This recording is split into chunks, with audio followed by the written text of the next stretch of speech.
भारत के इतिहास में पहली बार हुआ कि किसी सरकार ने चुनाव की तारीखों के ऐलान से रोका है। आपकी हिम्मत नहीं है चुनाव लड़ने की। 56 इंच का सीना लेके प्रधानमंत्री जी चुनाव छोड़ के भाग गए। जनता जो तय करेगी वो जीतेगा, नहीं करेगी वो नहीं करेगा। मगर 6 महीने के बाद जिन लोगों को डर लग रहा है, ये हिंदुस्तान की सबसे बुद्धिहीन सरकार है। नरेंद्र मोदी जी पंजाब गए सर प्रचार करने, 73 सीटों पर लड़े, 54 सीटों पे वहां इनकी जमानत जब्त हुई। बहुत इससे भी ज्यादा गई है हमारी जमानत। कोई नई बात नहीं। ये बिल आपके भगोड़ेपन की कहानी लिखेगा। ये बिल आपके संविधान को कुचलने की कहानी लिखेगा। ऐसे करोगे तो फिर कोई बोल नहीं पाओगे। इतना कमजोर मत समझना, इतना कमजोर मत समझना।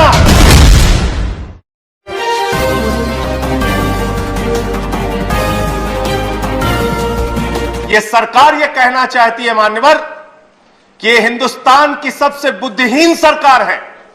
7 वर्षों तक ये सत्ता में रहे, इनको एमसीडी के एकीकरण का ज्ञान नहीं आया। 15 साल भारतीय जनता पार्टी एमसीडी में रही, भ्रष्टाचार का गढ़ बना दिया, तब एकीकरण का ज्ञान नहीं आया। 7 साल के बाद इस सरकार को दिन में अचानक सपना आया। उस दिन मान्यवर 9 मार्च की तारीख थी। चुनाव आयोग ने तारीखों का ऐलान दिल्ली में एमसीडी इलेक्शन के लिए करने के लिए प्रेस कॉन्फ्रेंस बुलाया। उसी के ठीक पहले इनको सपने में आया कि एमसीडी का एकीकरण करना है, एमसीडी को एक करना है, और इन्होंने चिट्ठी भेज के चुनाव आयोग जैसी संस्था की निष्पक्षता को खत्म करने का काम किया है। भारत के इतिहास में पहली बार हुआ कि किसी सरकार ने चुनाव की तारीखों के ऐलान से रोका है। मानव, यह बिल एमसीडी के एकीकरण का बिल नहीं है मानव, यह बिल केजरीवाल फोबिया बिल है। अरविंद केजरीवाल से आपको डर लगता है, आपकी हिम्मत नहीं है चुनाव लड़ने की। 56 इंच का सीना लेके प्रधानमंत्री जी चुनाव छोड़ के भाग गए। केजरीवाल को रोकने के लिए कह रहे हमें एमसीडी चलानी है, एमसीडी चलानी है। संजय सिंह, मैं अरे क्या क्या बोला गया सर? नहीं don't go in the personal बोला गया, डोंट मेक पर्सनल कमेंट, क्या क्या बोला? Don't make personal. मैं आ रहा हूं, मुद्दे पे आ रहा हूं सर। मानवर, ये केजरीवाल फोबिया बिल है। केजरीवाल से इनको डर लगता है। रात के सपने में इनको केजरीवाल आते हैं। भय किस बात का भाई? चुनाव के हार का भय? हम तो लोकतंत्र में मानते हैं हार कभी भी किसी की भी हो सकती है, हमारी भी हो सकती है, आपकी भी हो सकती है। किसी जनता जो तय करेगी वो जीतेगा, नहीं करेगी वो नहीं करेगा। मगर एक मैं छोटा सा सवाल पूछना चाहता हूं, भय किसको है मान्यवर? क्यों अभी चुनाव कराना है? 6 महीने बाद करोगे तो हार जाओगे क्या? चुनाव हारने की गाथा बता रहे थे गृह मंत्री जी, बहुत ध्यान से सुनिएगा। और मैं ऐसा मानता हूं कि वो लोग राजनीति में कायर होते हैं जिनके अंदर सच सुनने का साहस नहीं होता। आपने बहुत अच्छा किया बताया, उत्तर प्रदेश में हमारी जमानतें जब्त हुई। बहुत अच्छा किया बताया आपने कि गोवा में हमारी जमानत जब्त हुई, उत्तराखंड में हुई। मैं सोच रहा था 51 से निकालूंगा तो आप ज्यादा शर्मिंदा हो जाएंगे, लेकिन मैंने कहा बात से ही शुरू करते हैं।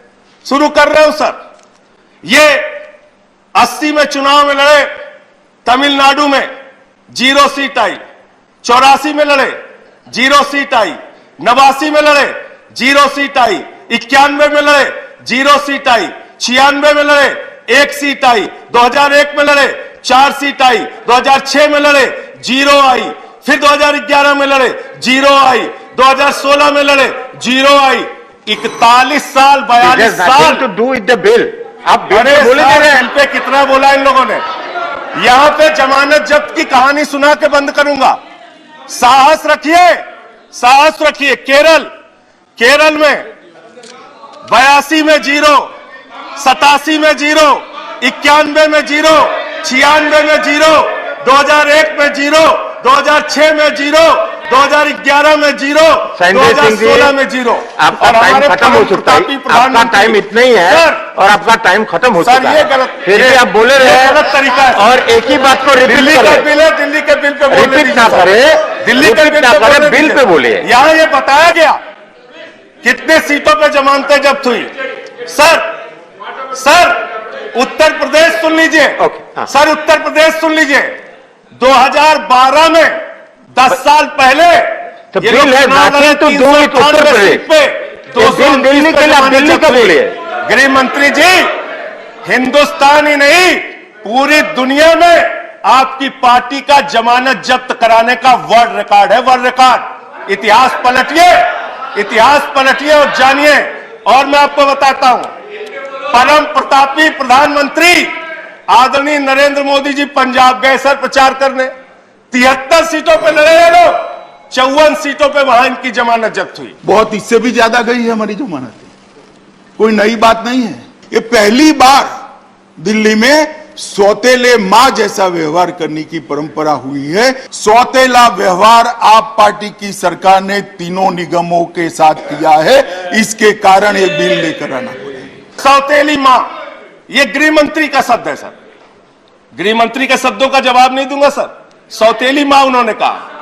सौतेली मां कीजिए, सौतेली मां कौन है? आप दूसरे बात बोले जा रहे हैं। सौतेली मां कौन है सुनो जरा ध्यान से।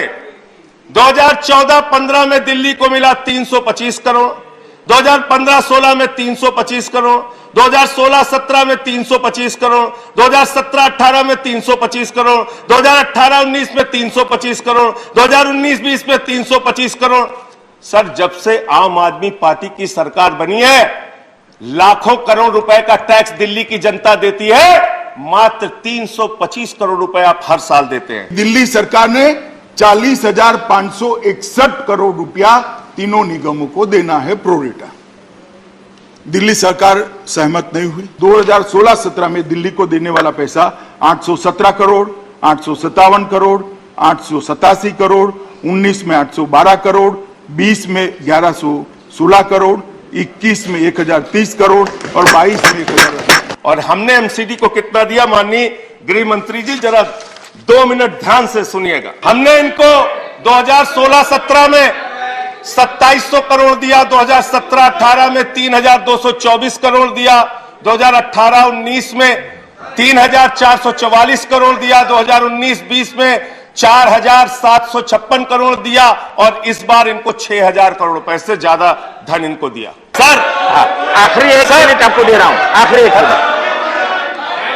ऐसे करोगे तो फिर कोई बोल नहीं पाओगे। इतना कमजोर मत समझना, इतना कमजोर मत समझना। एक आदमी नहीं बोल पाओगे, एक आदमी सदन चलने नहीं पाएगा। ठीक बात, कायरता वाले काम मत करो, नहीं, कायरता के काम मत करो। तो सर, मैं ये कहना चाहता हूं, अंतिम पॉइंट खत्म कर रहा हूं सर, खत्म कर रहा हूं सर। मैं सिर्फ इतना कहना चाहता हूं कि अगर आपको चुनाव नहीं लड़ना है, चुनाव से भागना है, तो इस बिल का नाम मैं फिर आपको सजेस्ट कर रहा हूं, केजरीवाल फोबिया बिल रख दीजिए। और अंत में एक लाइन खत्म करूंगा सर, खत्म कर रहा हूं। श्री राम जी, ये बिल आपके खत्म कर रहा हूं सर, खत्म कर रहा हूं बिल्कुल। ये बिल खत्म हो चुका है। आपके कायरता की कहानी लिखेगा, ये बिल आपके भगोड़ेपन की कहानी लिखेगा, ये बिल आपके संविधान को कुचलने की कहानी लिखेगा, ये बिल आपके द्वारा चुनाव आयोग को समाप्त करने की